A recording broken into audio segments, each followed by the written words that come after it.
સાંભળ વે, આ ખાસ પેશકશ તારા માટે કે નહીં ચાલે તારી આ તિજોરી જેવી ટોપ, કે નહીં ચાલે 6 અને 8 ના થપ્પા ને થપ્પા, કેમ કે વીસી ઓડિયો વાળા તારા પપ્પા છે પપ્પા. અને ખબર તો છે તને કે जब वीसी ऑडियो की सिस्टम बजती है तब सामने वाला सिस्टम बंद कर देता है.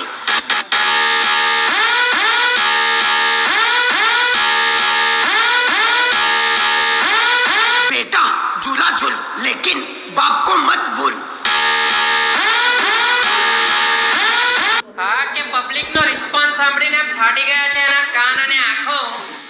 આ સફેદ પગલું બહુ હવામાં ઉડતું હતું, પણ વીસી ઓડિયો રોયલે કાપી નાખી એની પાંખો. અને તું જ કહું છું ને, बोले तो रॉयल साउंड तुम्हारा बाप है. जयदीप भाई नामी कापी है. Royal sound, royal sound.